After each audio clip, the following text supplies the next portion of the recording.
Alright, so the Borderlands movie. I told y'all if y'all seen the short that I'd be getting to this, and I want to refer back to the Bunkers and Badasses thing. That's the tabletop game of Borderlands. I've been a fan since the first game. Third one kind of really fell off, but it wasn't horrible. Just the gameplay was amazing. Like, trust me, the innovations and the game mechanics they brought was game-changing. But that story was trash. Like, oh man, it's caused me to want to actually do, like, hey, what would I have done if I was in charge of the third game?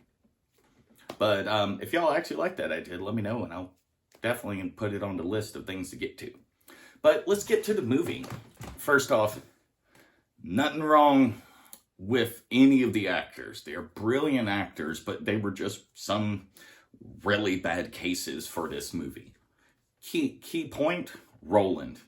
Why are we making Roland have an actor play him that is the comedy relief kind of character? Why are we making him not serious? He's supposed to be the, like, nostalgic leader. And, you know, that's also weird because we're just getting rid of, I forgot his name, the sniper from the first game. I ain't remembering it right now. But we're just going to remove him and Brick? Like, I get it, some people online are pointing out that one dude in the mask might be Brick, and that's cool, but this is them going for the first vault. Oh, yeah, where's Mordecai? Where's Brick before the Slab King story? Why is Tiny Tina here? Why is the bandit dude, I don't remember his name, sorry about that, but he wasn't exactly a top tier character for me. Like, all the DLC characters really weren't core to the story, and that's how they designed the story, and later they may have become that. And, like, don't get me wrong, I love that team.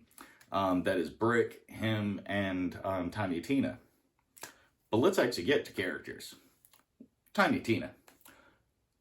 Why are we making her like that? Where's the crazy? Not just a explosives expert, but where's the legit crazy? Where's her weird way of looking at the world? Where is any of that? Like, this is a horrible version. And why is she here in effectively the Borderlands 1 story? And could we have please got someone younger to play Tannis? Like, no disrespect to the actor. You're great in things I've seen you in, but you are the worst pick I have ever seen for a character to be close in representation. And now you're going to have red and the glasses on. It sits up here on the head. I mean, these are just basic costume mistakes they're getting wrong. And don't get me wrong, I was super excited about a Borderlands movie. But I can't be excited for this. I mean, Jack Black is, oh man, I'm forgetting all the names right now. That's how much this bothers me. Claptrap. That was a cool choice, but could we have actually tried a little better on the voice? I mean, you're known for being able to change your voice around, Jack Black, and I'm really sorry if they forced you to talk like that and they didn't even try that hard with the voice modulation, because it just sounds like someone with a voice modulator speaking. It doesn't actually sound like Claptrap, not even close. I mean, the replacement voice actor was 10 times better than what they're having you do. So no offense, Jack Black, I love you and a lot of the stuff you do, but this was a trash decision. When we're looking at Lilith, I mean, was there a reason we couldn't get a younger kind of hot girl? Did we have to get someone that looks like old as sin? And like she's trying to force looking younger? I mean, this was embarrassing.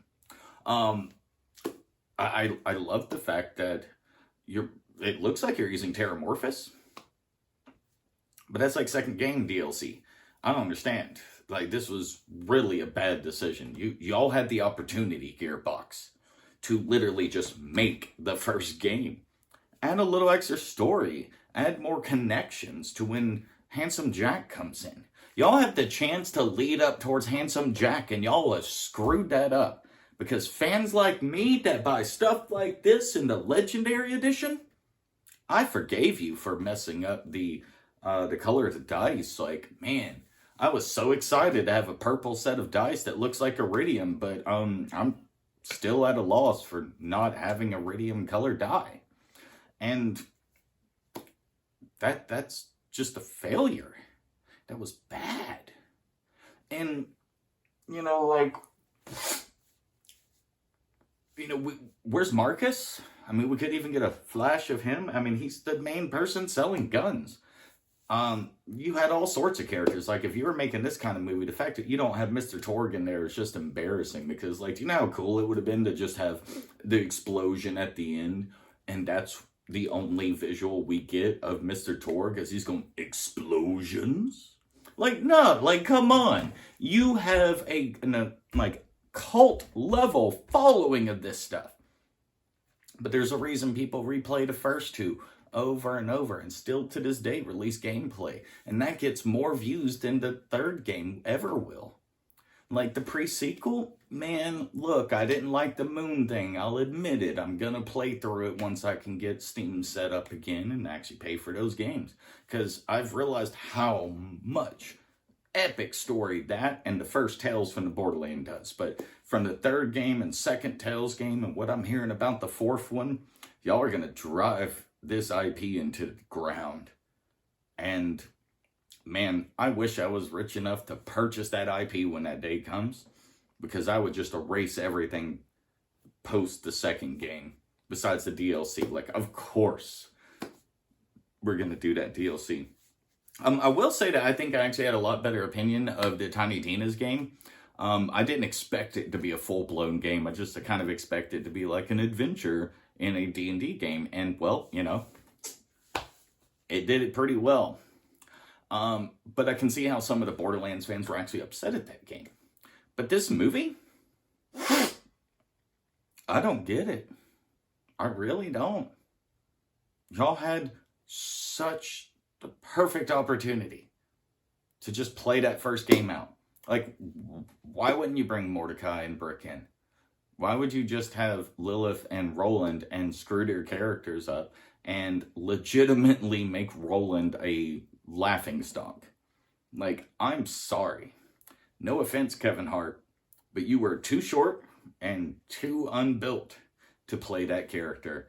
And we have loads of people that could have played that character. Like, sorry if I'm mispronouncing the name, but Idris Elba. Man, if he was younger, whoo, that would have been great. There's so many ones that would have been great if they were younger. I'm sure we have someone out there that would make a perfect version. Like, I don't know, maybe the Luke Cage actor. That's someone I would have put way ahead of that person being that. Like, just 100%. Totally a better choice than Kevin Hart. No offense to you, my dude, but look, I'm short like you too. I can't sit on high bar stools, or I do the little leg swinging thing just like you. I'm only 5'6", 5'7". So, just to say, this movie's gonna be trash, and I'm very sorry for Gearbox, because whoever's making y'all make this decisions, y'all are driving everything into the ground. But if y'all would like to have more coverage on random new news stuff like this, keep tuning in to have your personal geeky guru fill you in with an honest take. Peace.